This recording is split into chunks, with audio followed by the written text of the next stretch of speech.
encounter problems as you participate, please log out from the session and rejoin the meeting room using the link which was sent earlier through your email.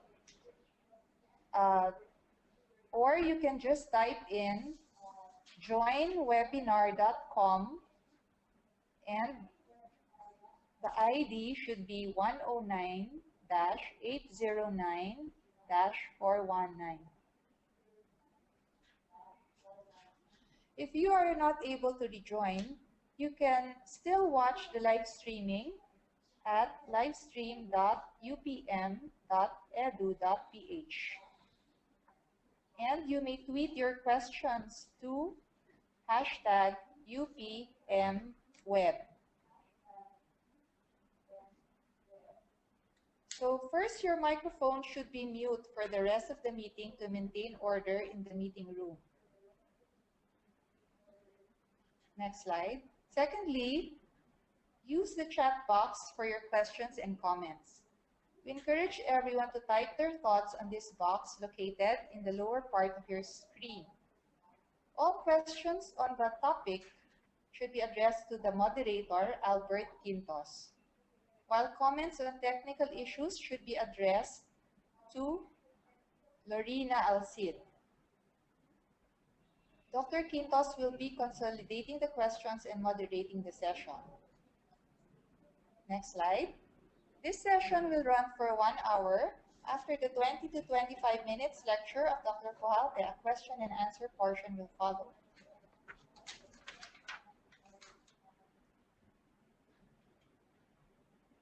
Unmute kita. I will now turn over the microphone to Albert Quintos. Thank you very much, Wayne. Our time in Manila is now 12:07. And I'm speaking from the video conferencing room of the UP Manila, Padre Fowler Street, Manila, Manila. Welcome to all our participants. We have, do we know how many? 12, we have 12. 12 participants online in the GoToMeeting site and another 4. Never.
Judge.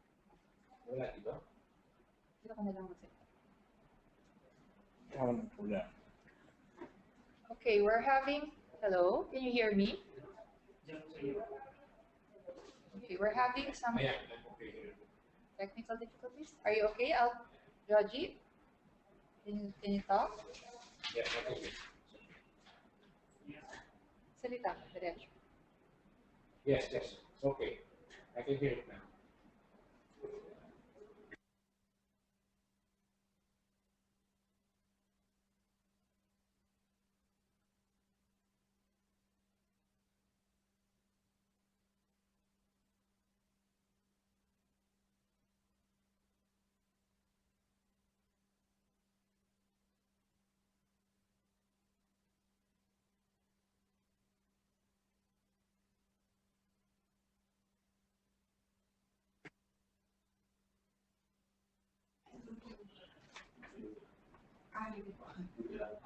Hello?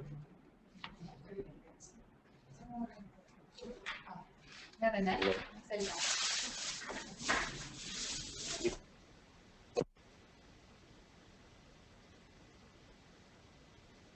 Okay. Meron ba? Okay. Yeah, yeah. Okay.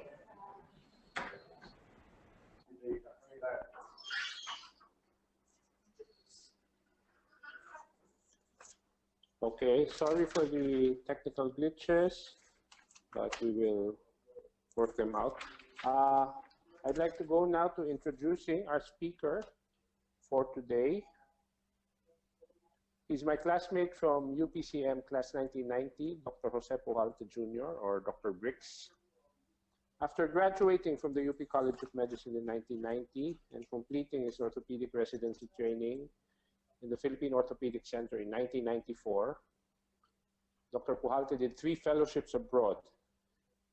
His first was a fellowship in shoulder surgery at Nobuhara Hospital and Institute of Biomechanics in Hyogo, Japan in 1995.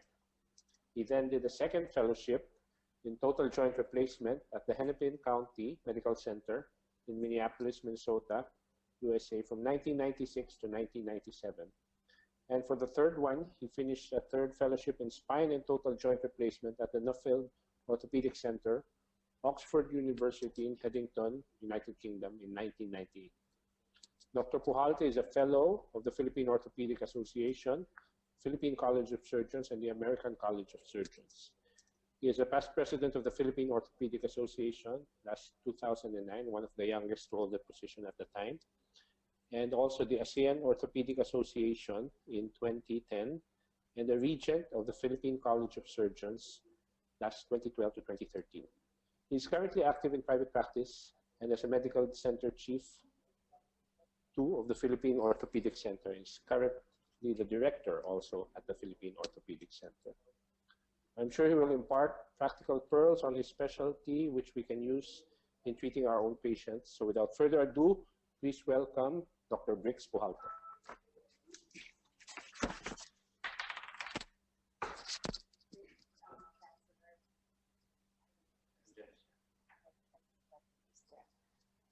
Okay, good morning. Before we go to the lecture of Dr. Bricks Pujalte, we are checking if the Chancellor is already online. Yes, Chancellor, good morning. We can see you very well. So you can now give your message, Chancellor. It's now good afternoon here, so I understand we have people from other countries. So a pleasant good morning or good afternoon to the rest of the audience. Dean Agnes Mejia, our lecturer, Dr. Jose Pujalte, President, Dr. Albert Jerome Quintos, UPCM Class 1990 Coordinator, Dr. Rowena Humino, online participants of this lecture, fellow workers, guests, good morning. I am pleased to welcome you to this inaugural lecture that is part of the UP Med webinar series of monthly online lectures on current and emerging health topics.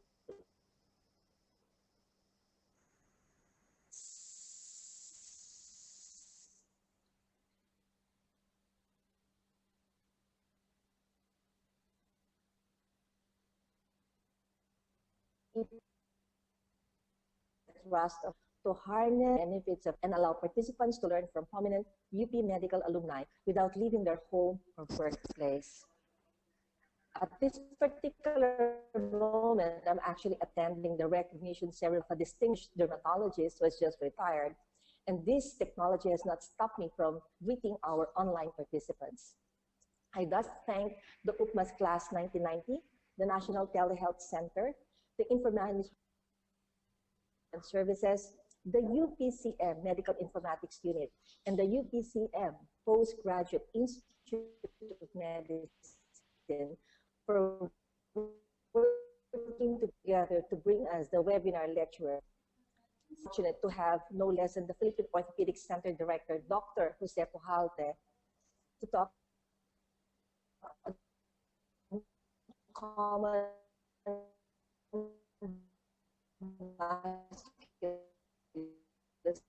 skeletal conditions and their treatment in general practice. This is pain and other discomfort. Apart from the webinar, now we can say to the rest of the world that we're not limited to Metro Manila. To the rest of the participants, do enjoy the online seminar, and I look forward to your participation in the succeeding months. Magandang tanghali po sa inyong lahat. Maraming salamat po.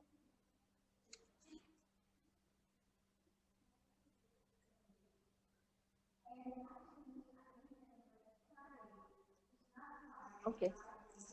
Kinall off ko kasi hindi ko alam kung ano nakuha hindi.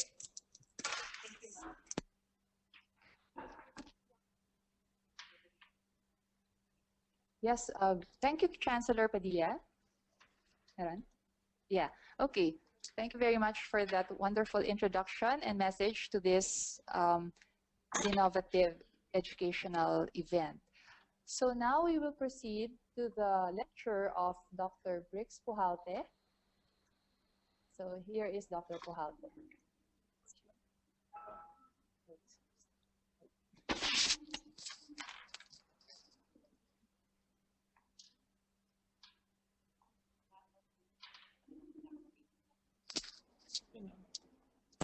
PowerPoint. Yeah, make it.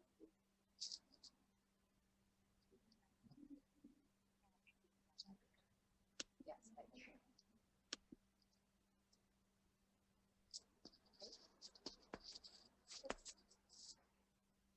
Good afternoon to all participants.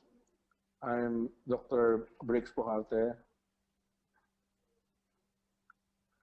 To give this simple lecture on common orthopedic pain conditions in clinical practice.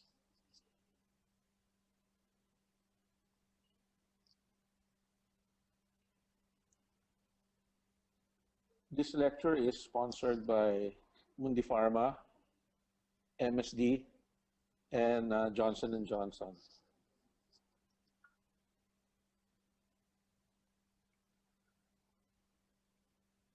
As a first slide, in your practice, I'm asking what is the most common musculoskeletal chronic pain condition that you encounter.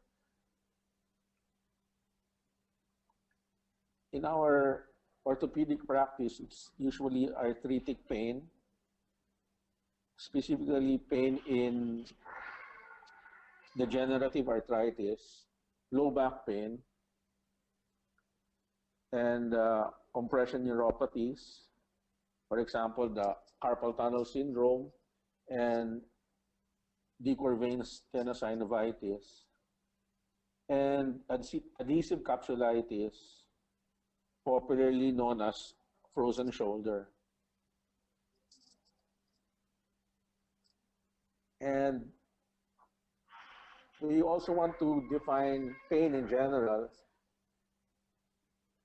And the accepted definition is that it is an unpleasant sensory and emotional experience with actual or potential tissue damage described in terms of such damage. Now, this is somewhat relevant because we will understand here that pain has an emotional layer,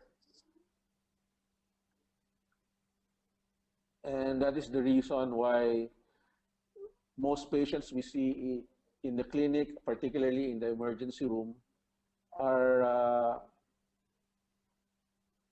more in pain because of their agitation, not just because of the actual tissue or bone damage.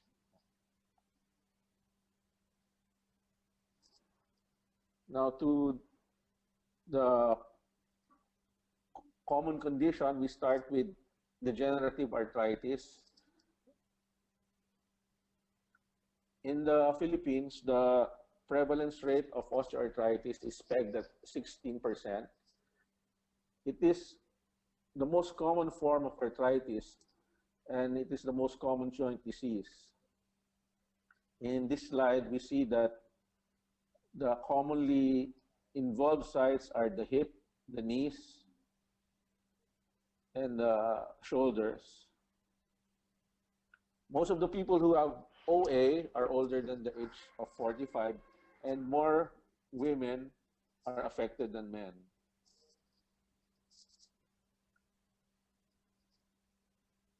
This basic review of the pathophysiologic process. And we will see here that with the altered mechanical loading of cartilage, bones, and ligaments,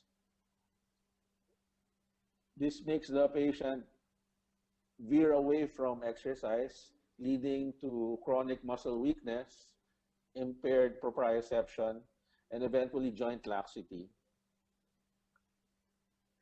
And if we follow the cycle, pretty soon there will be synovial fluid changes, leading to the formation of bone spurs or osteophytes and sclerosis of the subchondral area. Eventually, there would be destruction of the matrix and death of cartilage cells. Essentially, there's an imbalance of cytokines, growth factors, the prostaglandin E2, cartilage matrix, neuropeptides, and radical proteases. So we'd like to point out that degenerative arthritis is not a natural phenomenon. In other words, it is not an inevitability as a patient or as a person ages. This slide just compares the osteoarthritis from aging, and unlike aging, osteoarthritis is a progressive and significantly more active as a process. So here is an example of a normal cartilage in a 23-year-old female. This is the distal femur, and we will see that the cartilage is smooth, it's actually slippery, and the color is white. And compared to a patient with severe degenerative arthritis, this is in a 76-year-old female, you can see that the knee is hardly recognizable. There are now severe osteophytes. The cartilage has been denuded. The patella is misshapen, and so is the distal femur, and not very visible would be the proximal tibia. This is the femoral head of an 88-year-old female, and we can see that although she is old, the cartilage is normal. She broke her hip, but she has no arthritis. Compare this to a 66-year-old, much younger patient. This is degenerative arthritis. You can see that the femoral head is misshapen. The cartilage is mostly gone. There are osteophytes, and there are soft areas where the cartilage has been denuded. So this is one proof that aging and osteoarthritis are two different processes.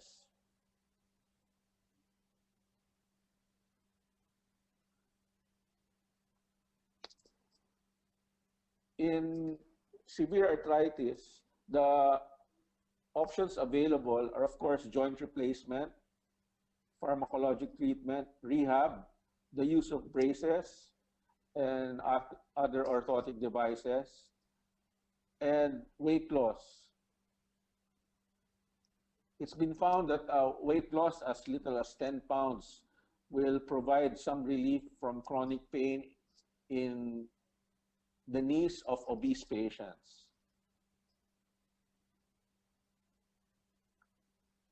These are classic findings in the arthritic knee. We could see that the joint space is narrowed in the medial compartment. There's the presence of bone spurs. There's subchondral sclerosis. And the round areas below the sclerosis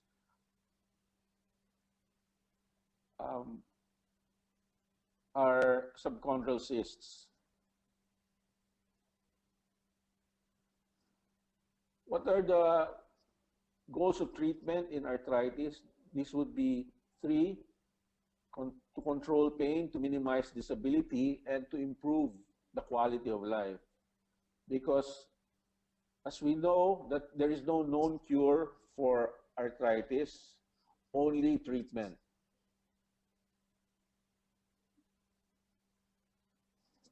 If we divide the non-pharmacologic from the pharmacologic treatment options, we know that we can educate and counsel patients on weight loss, on exercise, provide HEAT modalities, and provide support aids and appliances. As regards pharmacologic, we are familiar with non-steroidal anti-inflammatory drugs, the COX-2 inhibitors, weak opioids like tramadol, and preventives, food supplements such as glucosamine and chondroitin sulfate. Viscous supplementation is popular. We are able to inject hyaluronic acid with, in the knees with good results, and also the use of intra-articular corticosteroids for inflammation. The endpoint, of course, of arthritis would be the replacement of joints, and we are able to replace joints regularly and successfully in the knees, the hips, the shoulders, the cervical spine, the elbows, and the wrists and ankles. The other more common orthopedic condition that we see in practice would be low back pain, and it is characterized by a constellation of factors causing pain in the lumbosacral area, and back-related symptoms we call sciatica that impair activities of daily living, usually lasting for less than 3 months. And it is so common that 90% of people experience back pain in their lifetime, and at least half will have a recurrent episode. It accounts for 25% of direct costs of absenteeism at work, and accounts for 86% of compensation costs. It's the #1 cause of disability under 45 years old. And the risk factors are low job satisfaction, monotonous or repetitious work, adverse employer-employee relations, and frequent lifting. So in Manila, we usually get a lot of OFW, or overseas foreign workers, usually seamen, and with low back pain as the chief complaint. we find out through their history that they usually lift heavy loads regularly without knowledge on how to do it correctly. Now, this slide shows you that most of low back pain is mechanical in origin, close to 97%, and the rest would be due to cancer or infection.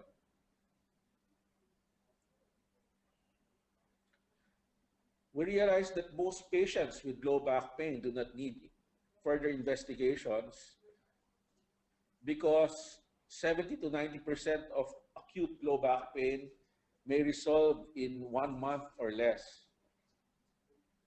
However, there are some red flags. In general, if the patient is unable to improve with conservative treatment for 4 to 6 weeks, if the pain is unrelenting at rest or at night, and if there is progressive motor or sensory deficit.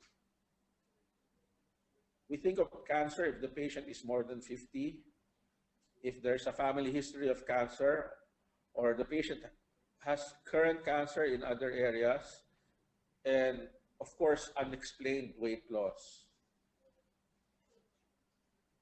So in the Philippines, we still have tuberculosis of the bones and joints. We think of this in presentations where there are fever or chills, recent infection, UTI or skin, immunosuppression, and the use of IV drugs, IV drug use. This would be illegal drug use. So in the area of infection, it could be bacterial, viral, and particularly in the bacterial infection, there's a high risk of getting disease, tuberculosis disease, particularly in the spine, which we call Pott's disease. In fractures, usually the patient is more than 50 with a history of osteoporosis. It could happen, of course, with significant trauma and with weakened bones due to chronic oral steroid use in conditions like allergies or kidney disease or pulmonary disease. Other red flags, Coda equity syndrome, which is an orthopedic emergency, presents as urinary incontinence or retention, saddle anesthesia, decrease in anal or tone or fecal incontinence, and weakness of the lower extremities. In acute abdominal aneurysm, the patient is more than 60, with abdominal pulsating mass and pain at rest.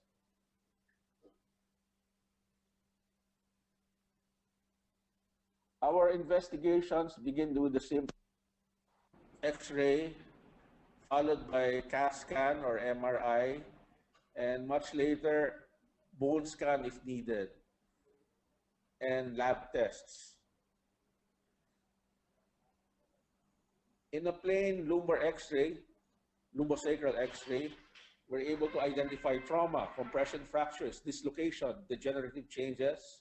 We're able to check the spinal curves on AP if there's a presence of adult scoliosis. And with the lysis, we can identify end stages of malignancies. These are some classic findings via X-ray alone. There's spondylolisthesis, in which, for example, in this slide, there is a forward or anterior slide of the vertebra in relation to the inferior one. In this case, L4 over L5. A compression fracture is evident in the L4 vertebra in the middle picture, and there is a fracture dislocation in the extreme right slide. We can also find degenerative changes. This is lumbar spondylosis on the left, and the so-called bamboo spine, which is the ankylosing spondylitis on the right side. However, a plain X-ray is not highly sensitive or specific. It cannot rule out serious disease, and it's not good at identifying muscles, ligaments, and nerves, in which case the physician can request an MRI because it provides more detailed images of soft tissues like the discs and the nerve roots. So the MRI is useful in identifying spinal stenosis, disc bulges, or disc protrusions and extrusions, spinal tumors, infections, compressive lesions, and the dreaded Coda equina syndrome. In a CAT scan, we like to focus more on the bony spinal pathology, and it's useful for identifying trauma, particularly if one is planning on surgery. In osteomyelitis and infection in tumors, there would be areas of lysis, and there are cases where the MRI is contraindicated in patients with pacemakers or metallic clips. The downside of the CT scan is, of course, there is more radiation exposure. A bone scan is useful in osteomyelitis or infection, a bony neoplasm, or occult fractures. However, it is unlikely to demonstrate bone changes when radiographs and the ESR are normal.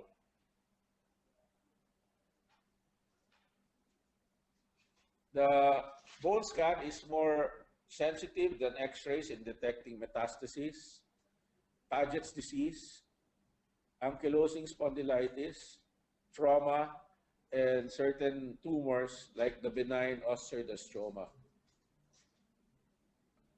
We ordered lab tests with the presence of the red flag signs, as mentioned, with suspicions of malignancy or infection, and metabolic reasons for the orthopedic pain, such as gout. So the tests are the basic complete blood count, the ESR, the C-reactive protein, and others like HLA-B27. We know this to be positive in patients with AS, but only up to 95% of ankylosing spondylitis patients.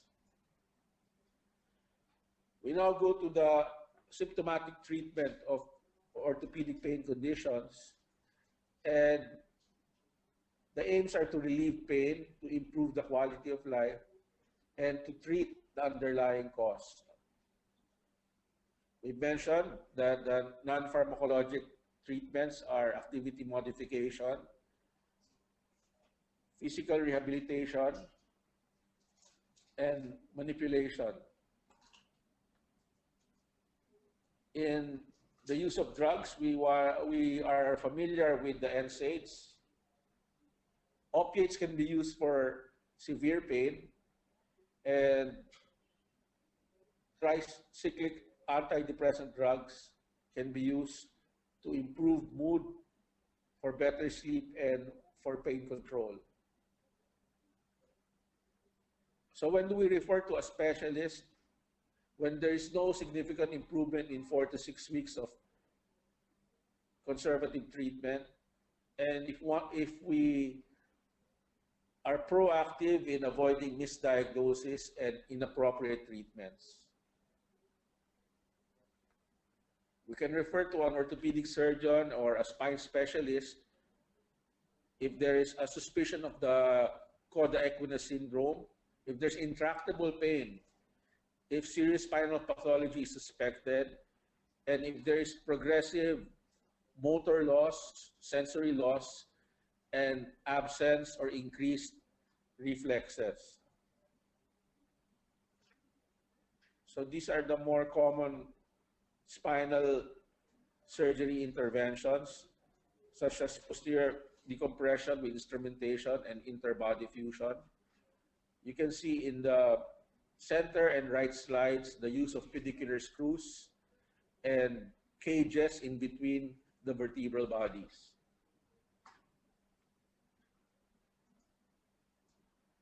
The NSAIDs, of course, would be the group that contain mefenamic acid, ketoprofen, ibuprofen.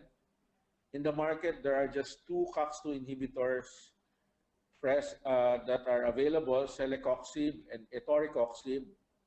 The weak opioids we know as codeine, oxycodone, tramadol, and the strong opioid example would be morphine. This slide just tells us that their findings as far back as 25 years ago is that pain is unrelieved up to 90% of cancer patients, and that fewer than 50% receive adequate treatment.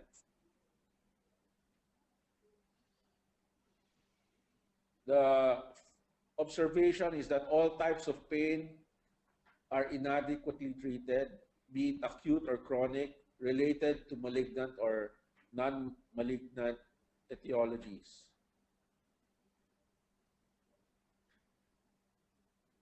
Again, to emphasize in this slide that pain is undertreated. In a comparison of a 10-year interval, any pain is now previously 70% treated, now it is up to 82%.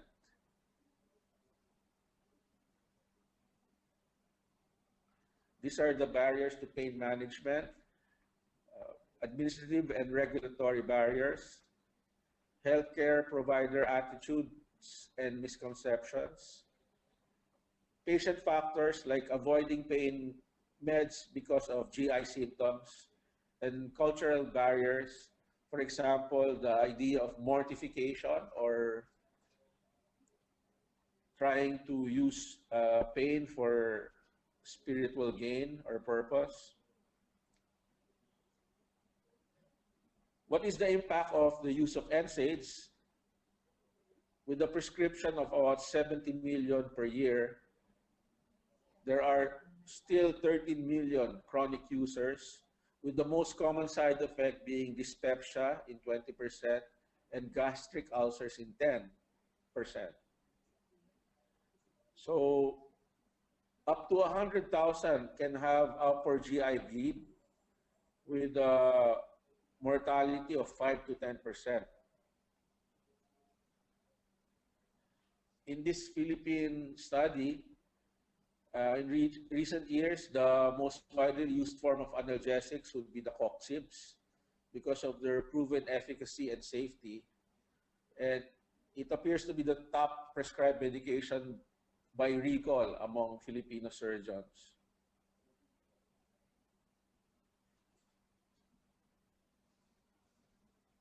So we have an ethical obligation to manage pain and relieve suffering because it is at the core of a healthcare professional's commitment.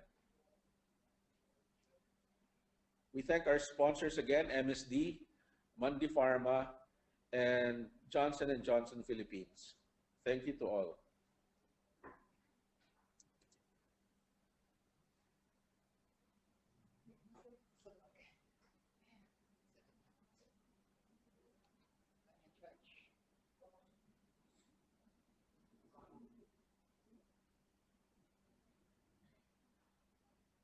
Thank you very much, Briggs.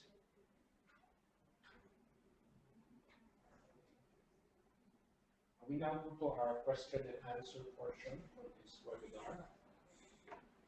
You can forward your questions now to the site, and I will monitor them and pass them on to our speaker.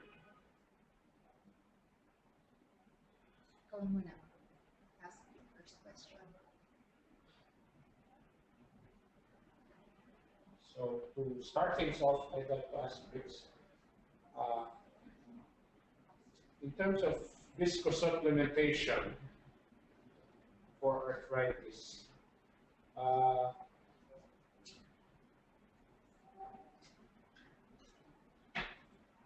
I think initially the meta-analyses were not very supportive of its efficacy.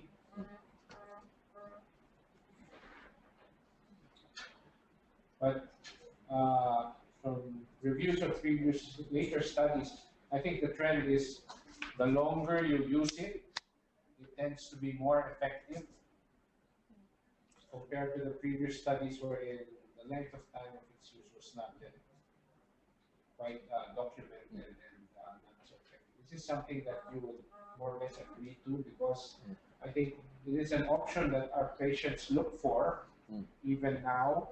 Those who are not quite for surgery yet, but even sometimes for those who are already surgical in nature, but they refuse to have surgery. And they know about these viscosupplementation techniques already, and they actually ask for it. How do you use it now? My experience is, first as a background, hyaluronic acid is usually purified protein from a rooster's comb.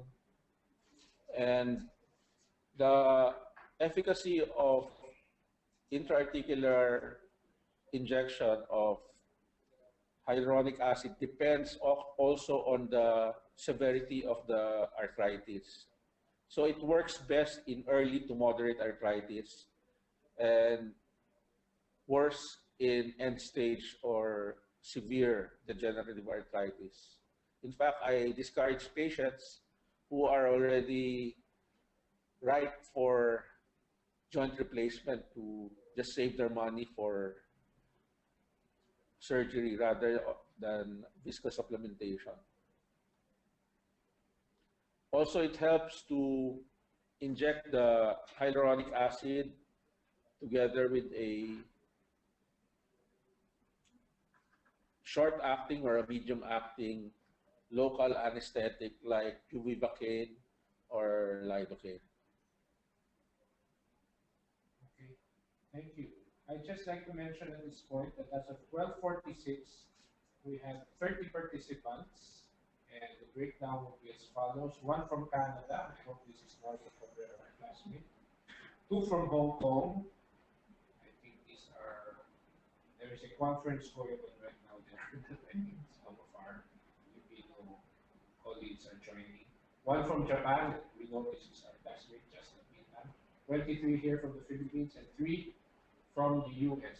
So thank you very much for joining us for our inaugural webinar. And this is presently,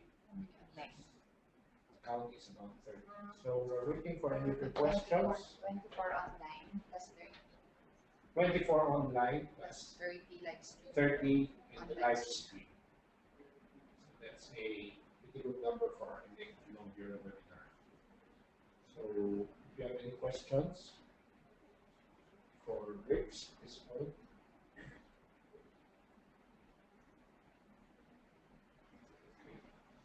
So being orthopedic surgeons, we of course need to deal with the surgical management of the end stage conditions. I don't know if this is a practical question, but I'm sure here in the Philippines, people would like to know more or less how much a joint replacement, especially for the knee or for the hip, might come out to, because we know that this is still a limiting factor in terms of people getting the procedures done here, because we are not a socialized medicine country. So maybe you can give us an idea, Briggs, as to maybe how much the implants are and all that, just so that we have a better idea of what we're talking about. Let's say joint replacements, one knee now. In terms of pesos, probably it's less than $500,000 in pesos. But since for our poor compatriots, I'd like to plug the program of our National Social Insurance, which is PhilHealth. PhilHealth has currently a Z package, which is piloted at the Philippine Orthopedic Center. If the PhilHealth member is qualified, he is able to get the implant for free.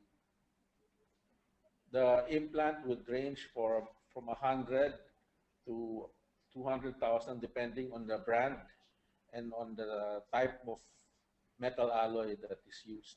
The cheapest being stainless steel and the most expensive being titanium.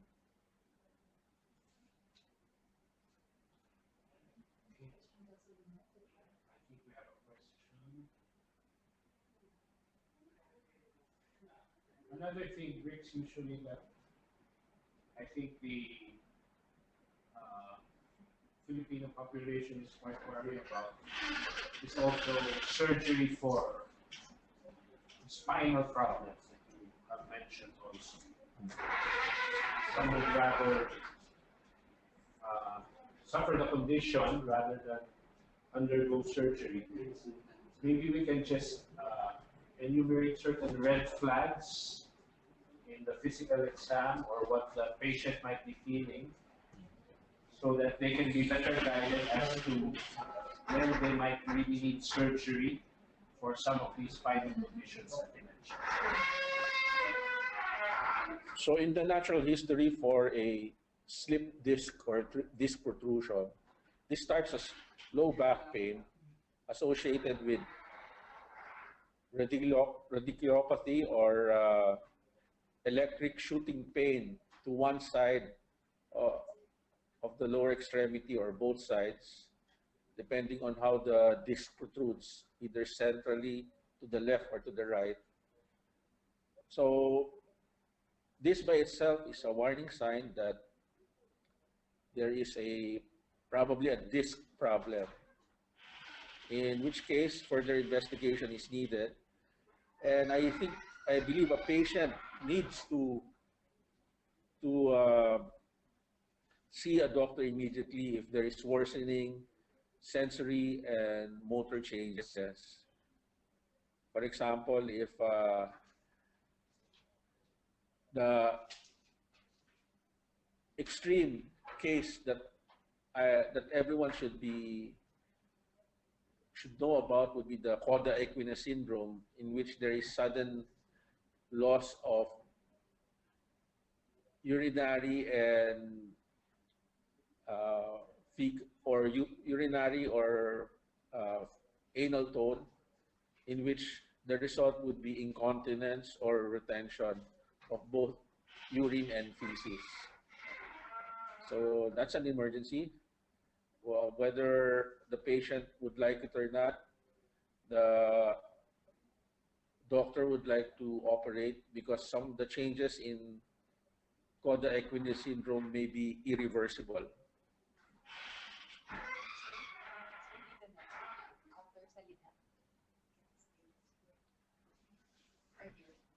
Okay, thank you, Briggs. We have a question here from one of the participants here in the center itself. Is Dr. Ray Salinel, and he'd like to ask a question.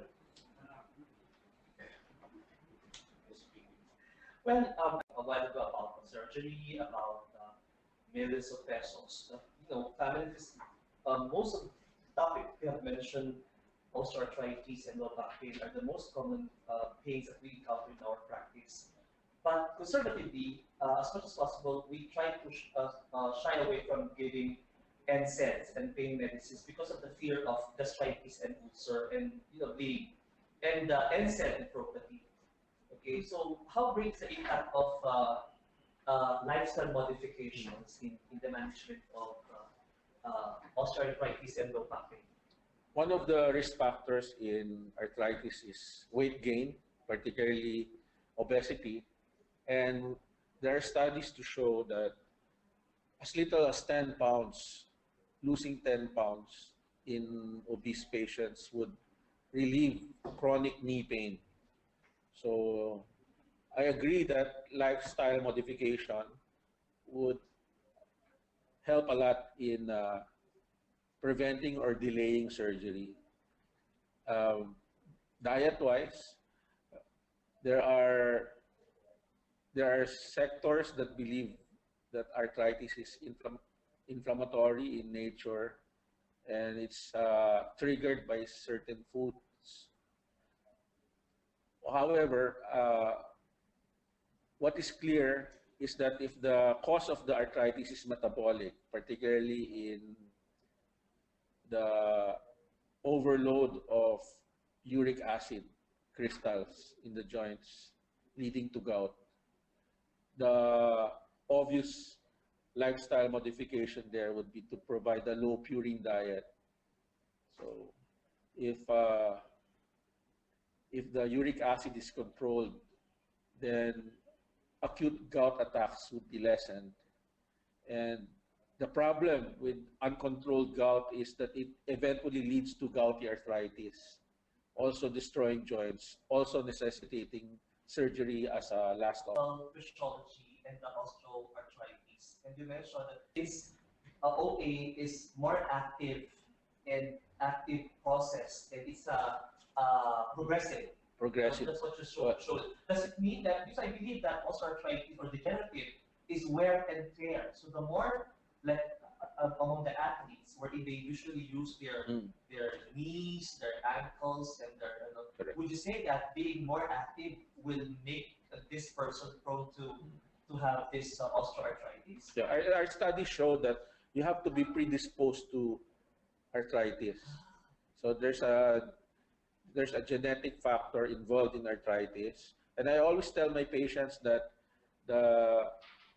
that you may grow older, you may age, but you may not necessarily you'll have old patients, you have the elderly running marathons. And vice versa, you have a 40-ish or 50-ish people already at Exactly. osteoarthritis. Yeah.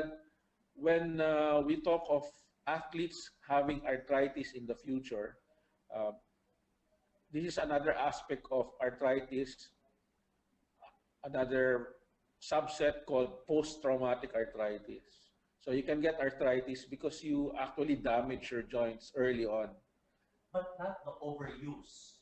Not the overuse. The overuse would usually reflect in your muscles, tendons, and ligaments.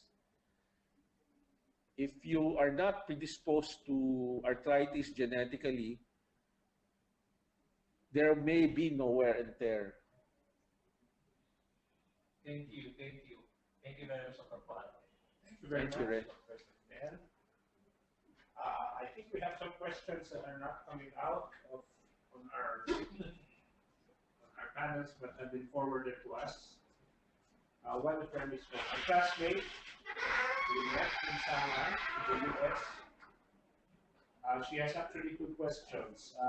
Let's throw brings the one about glucosamine and chondroitin sulfate supplements.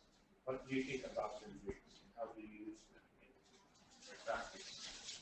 So depending on where you are, glucosamine sulfate and chondroitin sulfate can be a drug, which means it's prescribed, or it could be a food supplement, which means it can be bought over the counter.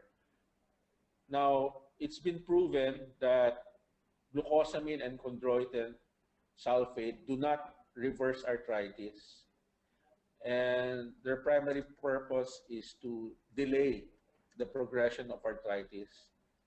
And studies have shown that they can delay the progression of arthritis by as much as 3 to 5 years. So if you're due for a knee replacement at 70 with regular use of chondroitin sulfate, you may be able to delay it. Okay, thank you. Lynette has another question about degenerative lumbar degenerative disc disease. And up to what age can you still surgically repair lumbar degenerative disc disease? I think this means not a fusion. And are there any non-surgical or less invasive options? she's talking about lumbar degenerative disc disease. The current management of degenerative arthritis in the lumbar spine or the lumbosacral spine would still be decompression in the form of a wide laminectomy, a foraminotomy, and insertion of pedicular screws with fusion. So, unfortunately, in the elderly, you also have to deal with the comorbidity of porotic bone. So this is the reason why, as you decompress the spine, you have to look for ways to stabilize it. And this is the reason that decompression or removing bone so that the nerves will be able to be unimpinged go hand in hand with providing more support in bone that is originally weak, bone that is weak in the first place because of osteoporosis. So there are cases in which if the bone is not yet porotic and confirmed by DEXA scanning or DEXA screening, you may be able to get away with a simple laminotomy or laminectomy. But this would be on the proviso that you explain to the patient that it is a stopgap procedure and she may need further surgery if the symptoms persist or if the signs worsen. Okay. Another question, again from our classmate Edmund Yapo. How has anti-osteoporosis treatment with bisphosphonates impacted long-term quality of life versus the known side effects? Medyo off-camera. Yeah, well, for the first few years when biphosphonates were introduced in the form of, as we know them, ibandronic acid and alendronate, for example, they were the darling of the orthopedic community until studies came out when they actually contributed to osteoclastic activity, leading to some bone loss, for example, in the mandible. These are extreme cases where case reports were written up. So my quick answer is that biphosphonates would still be a godsend to osteoporotic patients, provided that the clinician carefully monitors the biphosphonate use by regular monitoring of the DEXA scan. So using the WHO graph on normal osteopenic and osteoporotic bone, I believe that once the patient is able to reach the normal bone density, then the biphosphonate can be tapered off. Usually this happens in a period of 2 years. The other option, of course, is the use of strontium granulate. I won't mention the brand name because daily use of strontium granulate appears to have the extra benefit of not only preventing the loss of bone, and because it also claims that it deposits new bone as it also prevents bone loss. So it's a little different. The mechanism is a little different in strontium granulate. I think that Emo is also referring to the incidence of atypical fractures in the proximal femur. Anyway, you also answered that. We have another question here, this time from, again, our classmate, Ricky Quintos. What are the common pediatric joint pain conditions, and how do we work up and manage these conditions? Well, pediatric, of course, because of the activity level of children, we begin with realizing that they are accident prone, and usually it would still be the fractures, dislocations are rare. You seldom see dislocations in children because before a bone dislocates, it will fracture, or the ligaments or the tendons are so flexible or elastic. So that's one, fractures. Usual accidents like abrasions and lacerations in children who are always playing. In the Philippines, the worrisome chronic pain conditions would be the pain at night, night sweats, which would seek weight loss, which would signify or alert us to POTS disease. We still have many cases at the Philippine Orthopedic Center of untreated tuberculosis of the spine. The patient would come in with either paraparesis or paraplegia. Sometimes most of the time you will see there is kyphosis, kyphotic deformities, signifying that the anterior vertebra in the thoracic area has collapsed. So we divide pediatric orthopedic pain into acute and chronic. And chronic, we will further subdivide into usually disease, such as infection, and of course tumors, pediatric tumors. Okay, thank you. Here we have a question from Renee Marie Gula, and she asks, Dr. Pujalte, if the patient has sciatica, do you suggest or prefer the symptoms of sciatica? Neural structures. So the EMG and CV might not be as reliable. And the other reason we order the EMG and CV is as a diagnostic prior to surgery, because in this study they are able to localize where the actual impingement is occurring. This is also relevant in upper extremity conditions with nerve impingement. So we wish to find out if the impingement is occurring in the cervical area, in the cubital or antecubital area, or in the wrist.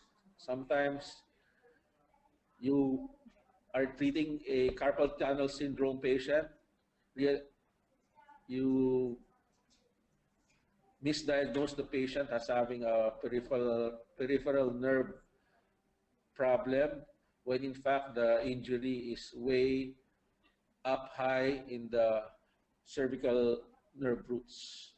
So these are indications for using this diagnostic, very useful diagnostic study, but we caution that they should be used in chronic conditions, not in the acute stage. Okay. Thank you again for that question. Just as an update, as of 1:13, we have 32 participants live stream. Canada 1, Hong Kong 2, Japan 1, Philippines 25, and US 3. 3. And KPI, we have 20. 20 in MKTI also right now who are doing the live stream. Okay, I think we're actually over time already. Are there any more questions? Are there any more questions that we may have missed?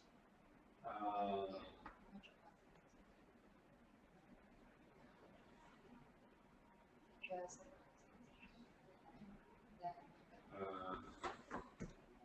okay, any more?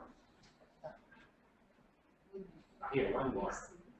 How often do you see fractures in bed-bound patients? As an example, pediatric patients on chronic ventilator support, and most of them having osteoporosis from disuse. So disuse osteoporosis is a problem not only in bed-bound pediatric patients, but also in bed-bound elderly patients. And in osteoporotic fractures are actually we also classify as pathologic fractures because you need only minimal trauma to break the bone. So it is a common problem, and the solution in this particular problem is, of course, to provide daily physical therapy. So the patient must be exercised even in bed by a qualified physical therapist who will make sure that the joints are kept supple, the muscles are kept strong, so that there is enough muscle mass to prevent direct injury to bone.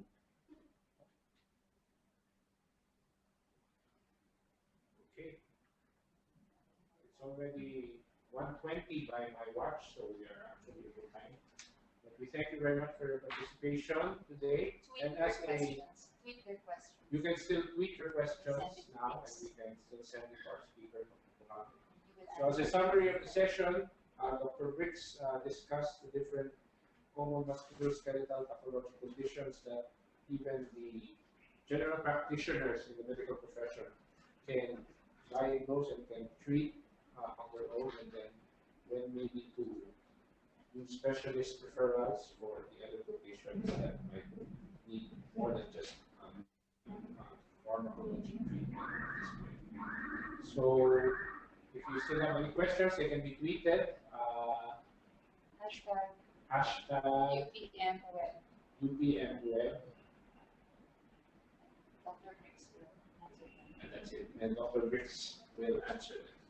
So we just also like to give you a teaser for some of the upcoming webinars that we have planned. This one is for July 1, and that's also Wednesday, also around the same time. Yes.